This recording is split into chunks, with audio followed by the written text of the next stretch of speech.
आ गए आप।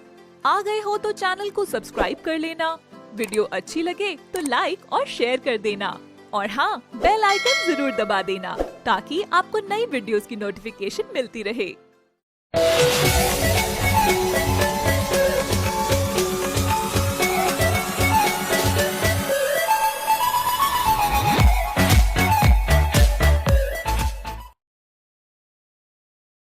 ये कहानी है ब्रिजपुरा नामक गांव की, जहां प्रिंस अपनी छोटी बहन के साथ रहता था।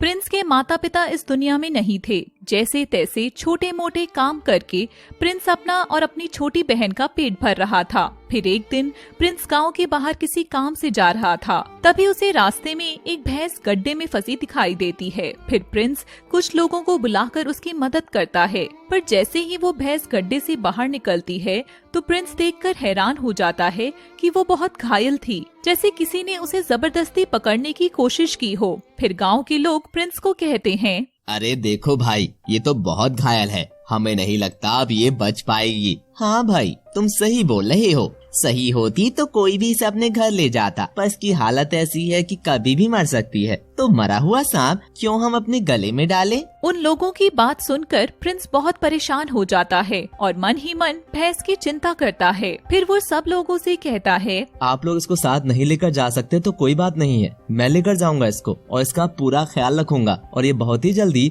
सही हो जाएगी। देखो भाई, वो तेरी इच्छा है, पर तुमको यही सलाह देंगे कि फालतू में तू परेशान हो जाएगा। जैसे तैसे करके तू और तेरी बहन अपना गुजारा कर रहे हो, उसमें ये जानवर का खर्चा कैसे उठाओगे?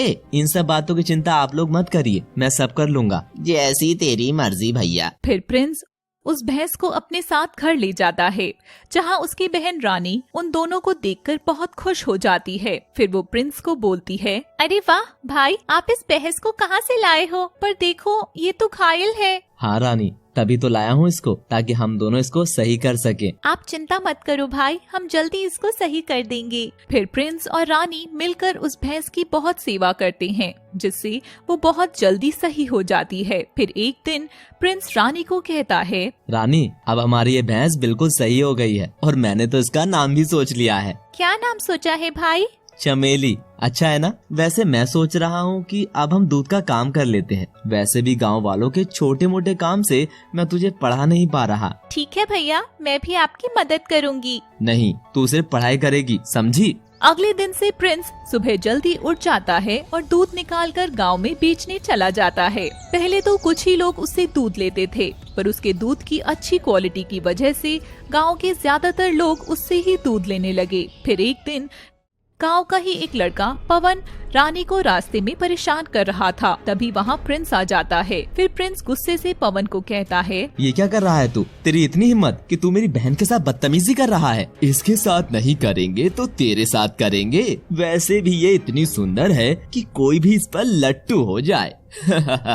इतना सुनकर प्रिंस को गुस्सा आ जाता है। फिर उन दोनों में हाथापाई होने लगती है। तभी पवन के कुछ और दोस्त वहाँ आ जाते हैं और वो भी बेवजह और पूरी बात जाने प्रिंस को मारने लगते हैं। यह सब देखकर रानी उन सबके सामने हाथ जोड़कर उनसे कहती है, प्लीज मेरे भाई को छोड़ दो, मेरा इसके अलावा कोई सहारा नहीं है। बेबी, तुम मत रोना, अगर तुम बोलोगी तो मैं इसे अपना साला भी बना लूंगा। बस तू एक बार हाथ होकर। आप प्लीज मेरे भाई को छोड़ दो। चल, तू इतने प्यार से बोल रही है तो छोड़ देते हैं इसको, पर समझा लियो इसको कि अपनी औकात में रहे। दूध वाला है तो वही बनकर रहे, ज्यादा दरोगा बनने की ना सोचे। फिर रानी अपने घायल भाई को अपने साथ ले जाती है और उसकी मरहम पट्टी करती है। फिर रानी अपने भाई से कहती है, भाई आप मुझसे वादा करो कि आप ऐसे लड़ाई नहीं करोगे। अगर कोई तुझे गंदी नजर से देखेगा तो मैं दोबारा करूँगा। गरीब की बहन की कोई इज्जत नहीं होती है क्या? भाई, किसी को सबक सिखाने के लिए उसे बड़ा बनना होता है। वो आपको दरोगा बनने को बोल रहे थे ना,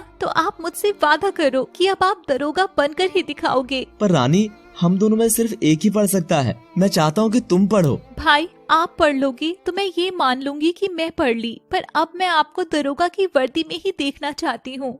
अगले दिन से रानी पूरे घर का काम करती है। सुबह जल्दी उठकर दूध भी निकाल देती है। फिर प्रिंस जल्दी जाकर गांव में दूध बेच देता है और फिर वहां से आकर अपनी पढ़ाई पूरी करता है। ऐसे ही समय बीतता जाता है और प्रिंस दिन रात सिर्फ पढ़ाई करता है। पवन को ये बात पता चल जाती है कि प्रिंस दरोगा बनने की तैयारी कर रहा है, तो वो एक दिन अपने दोस्तों के साथ प्लान करता है कि उसकी भैंस को अगर वो मार दे तो उनके पास ना तो खाने के पैसे होंगे, ना ही दरोगा के फॉर्म भरने के। फिर जैसा पवन ने सोचा उसने बिल्कुल वैसा ही किया। एक दिन पवन रात में चोरी चुपके प्रिंस के घर में घुसकर भैंस के चारे में जहरीली दवाई मिला देता है, जिसकी वजह से उसकी मृत्यु हो जाती है। अगली सुबह जब प्रिंस और रानी अपनी चमेली को मृत देखकर बहुत रोते हैं और इतने टूट जाते हैं कि कई दिनों तक ना कुछ खाते हैं ना पीते हैं। फिर धीरे धीरे रानी बीमार होने लगती है। तब प्रिंस उससे कहता है, मुझे माफ कर दे बहन, मैं अपने भाई होने का कोई फर्ज निभा नहीं पा रहा हूँ। तुम्हें सही से 2 वक्त की रोटी भी नहीं दे सकता, पर तुम चिंता मत करो, मैं कुछ न कुछ काम कर लूंगा और तुम्हारे खाने का इंतजाम कर दूंगा।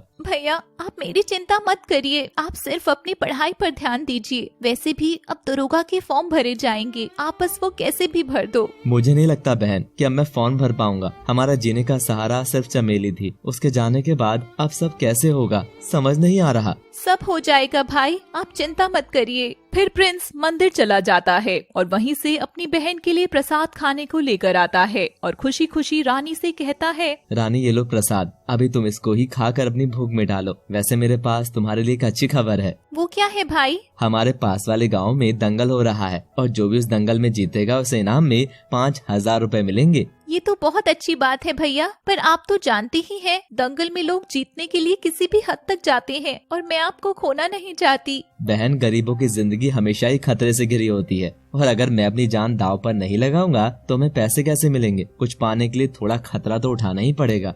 अगले दिन प्रिंस दूसरे गांव में दंगल के लिए चला जाता है। वहां उसकी लड़ाई एक बड़े पहलवान से होती है। दोनों ही बहुत हाथापाई होती है और दूसरा पहलवान प्रिंस की आंख में धूल डाल देता है, जिससे उसे कुछ दिखाई नहीं देता। फिर प्रिंस की बहुत पिटाई होती है, उसकी जान बर्बाद आ गई थी, लेकिन फिर भी प्रिंस ने हार नहीं मानी और दूसरे पहलवान को पटक देता है और दंगल को जीत जाता है। फिर उसके पैसों से अपने दरोगा के फॉर्म भर देता है। कुछ समय बाद उसका एग्जाम हो जाता है और प्रिंस एग्जाम में पास हो जाता है और एक दरोगा बन जाता है। फिर वो अपने दरोगा की वर्दी पहनकर गांव में आता है, जहां उसे पवन बाइक पर मिलता है। तभी प्रिंस उसे बाइक से उतारकर जोरदार थप्पड़ मारता है और उसे कहता है, बिना हेलमेट के बाइक चला रहा है, ये नहीं पता कि एक जुर्म है। चल हवालात, तेरी सारी गर्मी अभी कम कर देता हूँ। मुझे माफ कर दो साहब, आगे से ऐसी गलती नहीं होगी। माफी चाहिए तुझे तो चल मेरे साथ। फिर प्रिंस पवन को अपने साथ घर ले जाता है, जहाँ वो रानी से पवन को थप्पड़ मारने को कहता है।